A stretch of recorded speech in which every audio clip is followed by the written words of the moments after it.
Bonjour, nous arrivons au terme de notre étude et il est bon de prendre maintenant un peu de recul pour remettre toutes les notions étudiées en perspective et admirer l'œuvre de Dieu. Notre Seigneur est venu sur la terre pour nous racheter et nous révéler des vérités jusqu'alors inconnues, selon qu'il est écrit « J'ouvrirai ma bouche en parabole et je révélerai des choses cachées depuis la fondation du monde ». Au terme de sa vie terrestre, notre Seigneur confessait devant Pilate « Si je suis né et si je suis venu dans le monde, c'est pour rendre témoignage à la vérité. Quiconque est de la vérité écoute ma voix. » Et avant de remonter au ciel, notre Seigneur fonda la Sainte Église dans le but de continuer sa propre mission, à savoir de gouverner, d'enseigner et de sanctifier les fidèles, disant à ses apôtres « Comme mon Père m'a envoyé, moi aussi je vous envoie ». Ainsi, le pape Léon XIII enseigne dans l'encyclique Satis Cognitum, citation, « Jésus-Christ a institué dans l'Église un magistère vivant, authentique et de plus perpétuel, qu'il a investi de sa propre autorité, revêtu de l'esprit de vérité, confirmé par des miracles, et il a voulu et très sévèrement ordonné que les enseignements doctrinaux de ce magistère fussent reçus comme les siens propres. » Fin de citation de Léon XIII. Et en effet, notre Seigneur lui-même a dit dans l'Évangile « Celui qui vous écoute m'écoute, celui qui vous méprise me méprise, et celui qui me méprise méprise celui qui m'a envoyé. » Notre Seigneur a promis d'être avec son Église tous les jours jusqu'à la consommation des siècles.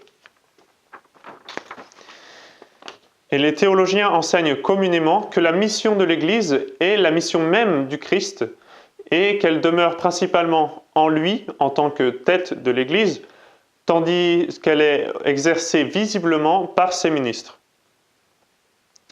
Il a promis également l'assistance du Saint-Esprit. « Je prierai le Père et il vous donnera un autre paraclet, afin qu'il demeure éternellement avec vous, l'Esprit de vérité. » En ajoutant un peu plus loin, « Il demeurera au milieu de vous et il sera en vous. » Fin de citation, tirée de l'Évangile selon saint Jean. Pour ces raisons, le pape Pie XII, dans l'encyclique Mystici Corporis, cherche à enflammer les catholiques d'un amour profond pour notre mère, la Sainte Église. Citation, « Or, pour que cet amour entier et total réside en nos âmes et croisse de jour en jour, nous devons nous accoutumer à voir dans l'Église le Christ en personne. C'est le Christ, en effet, qui vit dans son Église, c'est lui qui par elle enseigne, gouverne et communique la sainteté. » Fin de citation. Et un peu plus loin, dans la même encyclique, Pie XII enseigne encore. « On ne peut rien concevoir de plus glorieux, de plus noble, de plus honorable que d'appartenir à l'Église sainte, catholique, apostolique et romaine, par laquelle nous devenons les membres d'un corps si saint. Nous sommes dirigés par un chef si sublime. Nous sommes pénétrés par un seul esprit divin. Enfin, nous sommes nourris en ce terrestre exil d'une seule doctrine et d'un seul pain céleste, jusqu'à ce que finalement nous allions prendre part à une seule et éternelle béatitude dans les cieux. » Fin de citation de Pie XII. Et saint Thomas d'Aquin explique que lorsque nous disons « Je crois en la Sainte Église catholique », nous faisons référence au Saint-Esprit qui sanctifie l'Église. Si bien que le sens est « Je crois au Saint-Esprit sanctifiant l'Église ». Ainsi, quand nous chantons au credo notre croyance en la Sainte Église, nous faisons profession de foi en l'assistance du Saint-Esprit à l'Église. Et cette assistance est donnée à l'Église pour qu'elle remplisse fidèlement la mission confiée par le Christ, pour continuer la mission du Christ, à savoir gouverner, sanctifier et enseigner les fidèles, comme nous l'avons déjà dit. Je me suis efforcé par cette série de vidéos de présenter la manifestation de cette assistance du Saint-Esprit vis-à-vis du magistère de l'Église, qui correspond particulièrement à la mission d'enseigner les fidèles. Cette mission du magistère consiste à préserver et présenter aux fidèles le dépôt des vérités révélées. Et le Concile du Vatican enseigne solennellement, citation, « La doctrine de la foi fut donnée à l'Église afin qu'elle la garde fidèlement et la déclare infailliblement. » Fin de citation. Et un peu plus loin, le même Concile, dans le même document, lui applique une prophétie d'Isaïe. C'est pourquoi l'Église ne peut s'abstenir en aucun temps d'attester et de prêcher la vérité de Dieu qui guérit toutes choses, car elle n'ignore pas que c'est à elle qu'il a été dit « Mon esprit qui est en toi et mes paroles que j'ai posées en ta bouche ne s'éloigneront jamais de ta bouche, maintenant et pour l'éternité. » Fin de citation de la Constitution dogmatique Dei Filius. Par conséquent, l'Église, que saint Paul appelle la colonne et le fondement de la vérité, est chargée d'enseigner fidèlement la vérité, tandis que les fidèles sont obligés, eux, de recevoir son enseignement avec obéissance. Le pape Léon XIII explique dans l'encyclique Satis Cognitum, « Il est donc nécessaire que d'une façon permanente subsiste d'une part la mission constante et immuable d'enseigner tout ce que Jésus-Christ a enseigné lui-même, d'autre part l'obligation constante et immuable d'accepter et de professer toute la doctrine ainsi enseignée. » Fin de citation. Le Saint-Esprit qui assiste continuellement l'Église garantit donc la sainteté de sa doctrine. En vertu de cette assistance, l'Église peut enseigner infailliblement qu'une vérité appartient au dépôt de la révélation par la proclamation solennelle d'un dogme de foi ou bien par l'exercice quotidien de son magistère ordinaire. Elle peut encore définir infailliblement les vérités qui, bien que n'étant pas elles-mêmes révélées, se rattachent aux vérités révélées. Elle peut condamner infailliblement une doctrine comme étant contraire à la révélation. Elle est infaillible dans les canonisations. Elle peut encore, pour préserver la pureté de la doctrine, enseigner sans engager le degré suprême de son autorité, mais en demandant à ses fidèles d'accepter son enseignement, avec l'assurance qu'il ne contredit pas le dogme. Les fidèles peuvent également en toute sécurité et doivent en conscience suivre ces lois disciplinaires et nourrir leur vie spirituelle par la Sainte Liturgie.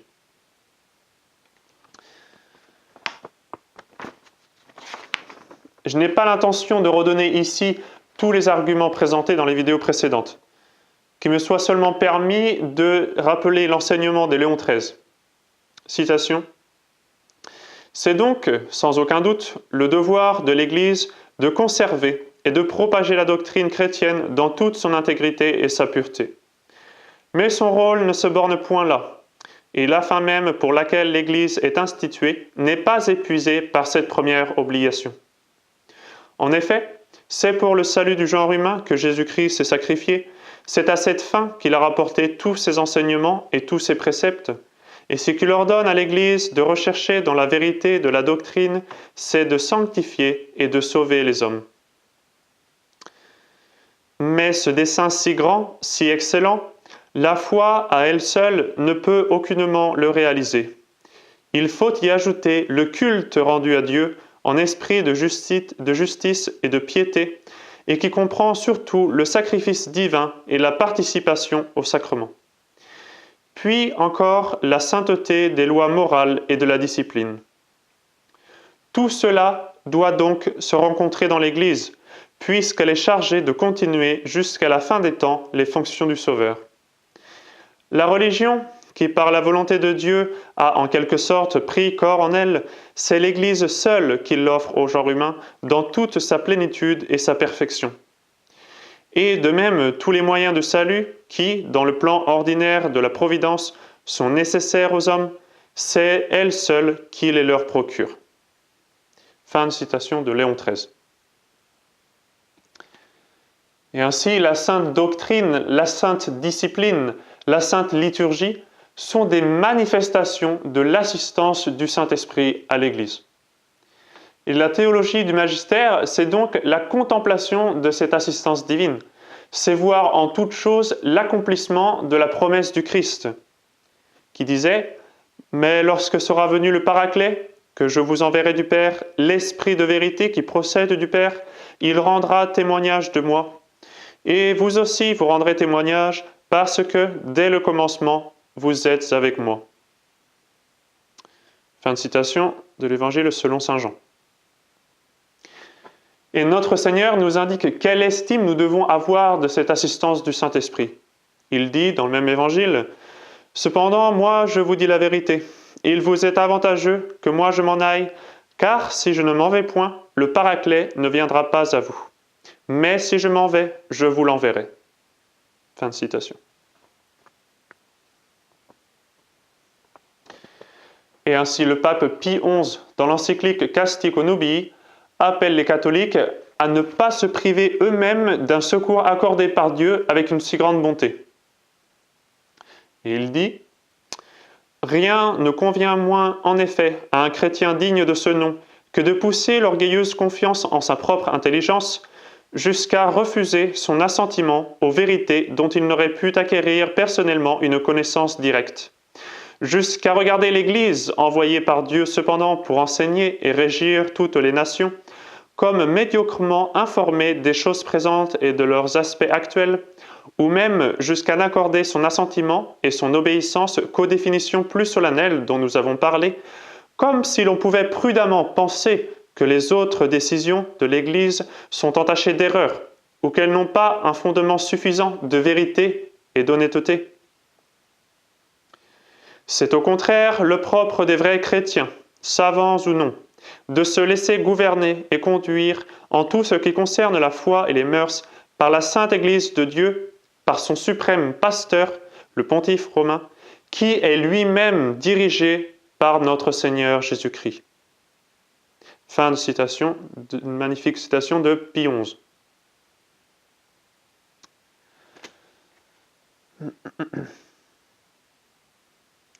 Il ressort donc de tout ce que nous avons dit jusqu'à présent qu'une théologie qui cherche à trouver des failles à l'assistance du Saint-Esprit est une mauvaise théologie. Certains cherchent à tout prix à limiter cette assistance du Saint-Esprit, comme si l'autorité de l'Église pouvait d'une manière ou d'une autre échapper à la vigilance du Saint-Esprit, ou comme si le Saint-Esprit était lié par certains processus humains en l'absence desquels il se retrouverait désarmé, démuni, comme si le Saint-Esprit était incapable d'assister réellement le magistère en dehors de quelques catégories théologiques bien préétablies, bien définies. Cela, c'est rendre vaines les promesses de notre Seigneur Jésus-Christ. L'assistance du Saint-Esprit, en effet, s'exerce en proportion même de l'autorité engagée par le magistère de l'Église. La forme des documents utilisés n'a pas en soi grande importance. Les documents plus solennels, bien sûr, sont plus adaptés à l'enseignement définitif de la foi, mais le magistère peut s'exprimer de diverses façons. Ce qui vraiment établit l'importance d'un document, c'est l'intention manifestée par celui qui enseigne.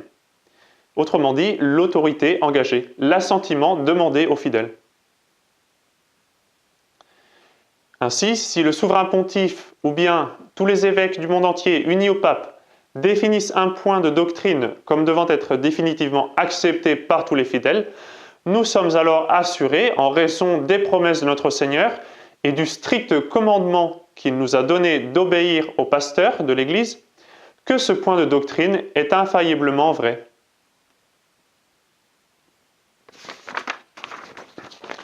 Quand le magistère impose à l'Église universelle un point de doctrine, mais sans pour autant le définir dans un premier temps, c'est-à-dire sans le décider définitivement, nous sommes assurés, en raison des mêmes promesses de notre Seigneur et en raison du même commandement strict qu'il nous a donné d'obéir, que cet enseignement, s'il n'est pas infailliblement vrai nécessairement, est au moins infailliblement sûr. C'est-à-dire que l'on peut, et de fait l'on doit, l'accepter en toute sécurité. L'Église ne pouvant pas donner de poison à ses enfants, nous sommes assurés que cette doctrine n'est pas dangereuse pour la foi et les mœurs. De même, quand l'Église impose une discipline universelle, nous sommes encore une fois certains que cette discipline n'est pas dangereuse pour la foi et les mœurs. Et en réalité, nous pouvons même être assurés que cette discipline nous sera profitable et nous sanctifiera. Et cela est particulièrement vrai des normes liturgiques qui régissent le culte du vin, comme nous avons vu avec l'enseignement du Concile de Trente. L'assistance du Saint-Esprit est de cette façon toujours proportionnée au degré d'autorité engagé par le magistère de l'Église. Le Saint-Esprit assiste la Sainte Église tous les jours. La grande confusion qui existe aujourd'hui est due, je pense, fondamentalement au fait de séparer le magistère de l'Église de l'assistance du Saint-Esprit, comme si ces deux choses n'allaient pas nécessairement ensemble, comme si on pouvait les séparer. Comme si l'Église pouvait demander imprudemment à tous ses fidèles d'accepter une doctrine ou une discipline qui ne serait pas suffisamment garantie par le Saint-Esprit. Mais au contraire, la théologie catholique, notamment saint Thomas d'Aquin lui-même, enseigne que l'assistance du Saint-Esprit s'exerce en fonction même de l'autorité engagée. L'exercice de l'autorité de l'Église est une garantie de l'assistance proportionnée du Saint-Esprit.